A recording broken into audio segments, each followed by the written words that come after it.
आज चाहिँ हामी चाहिँ हिमालयन मायाको लागि फोटोसुटमा गएको थियौँ। के भन्दाखेरि चाहिँ मेनली यो भन्दा नि हामी यो ह्यान्डिक्राफ्टको सुटको लागि गएको थियो। हिजो पनि खोज्यो, अस्ति पनि खोज्यो, कहीँ भएन होइन। ठ्याक्क टाइम टेबल हुँदो रहेछ क्या। अब बिहान 10 बजीदेखि बेलुका 5 बजीसम्म त्यो जब टाइपको क्या, 9 to 5 टाइपको। अनि त्यो भएर चाहिँ ठ्याक्क बेलुका भइसकेपछि चाहिँ अफ नै हुँदो रहेछ। हामीले भेटेन 2 दिन जति। पाटन भयो, यता थमेल पनि सब भयो, कहीँ भेटेन। तर पाटनमा चाहिँ 1-2 ठाउँमा कुरा गरेको थियो कि कहिले हुन्छ, के हुन्छ, कति टाइम हुन्छ यताउता भनेर। आज चाहिँ ठ्याक्क टाइमिङ मिलाएर गयो बिहान दिउँसो होइन, दिउँसो खाना खाएर निस्किहाल्यौँ हामी। अनि पाटन डुल्यो अनि 2-3 ठाउँमा कुरा गऱ्यो कसो गरौँ भनेर। अनि हुन्छ खिच्नु न भनेर पोजिटिभ रेस्पोन्स नै आयो। अनि हामीले सोधेर चाहिँ खिच्यौँ। यस्तो यस्तो छ हाम्रो नेपाली आर्टिस्टहरूको कथा, जसले हामीलाई सेप दियो नि, जसले हामीलाई सेप दियो उसैलाई हाम्रो पोइन्ट अफ भ्यूबाट सेप दिइरहेछौँ क्या हामीले भगवान्लाई।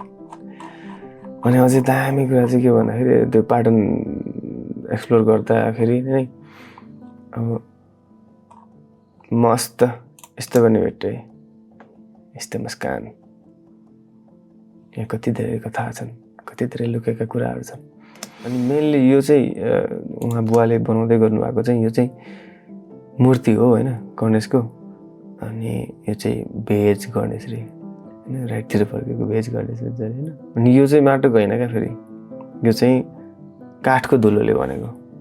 उहाँको भनाइअनुसारले चाहिँ काठको धुलोले बनाउने चाहिँ कसै नेपालमा यता वरिपरि कसैले बनाउनु हुँदैन अरे क्या। उहाँले नै आफ्नै सोचमा आफै सोच आएर चाहिँ काठको धुलोले बनाउनु भएको अरे। यो चाहिँ अब लाइट वेट भयो अनि त्यसपछि झट्ट फुट्दैन अरे उहाँले भन्नुभएको। यो चाहिँ स्टोन कार्भिङ।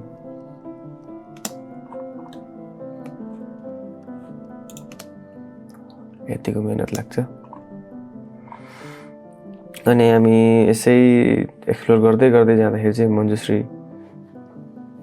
टेम्पल पुग्यौँ पाटनको। हामी चाहिँ आज घुम्दै अनि यसै पाटन घुम्दा एक्सप्लोर गर्दाखेरि चाहिँ मञ्जुश्री टेम्पल पुगेको थियौँ।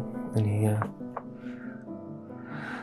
यो 8 कारण्ड व्यूह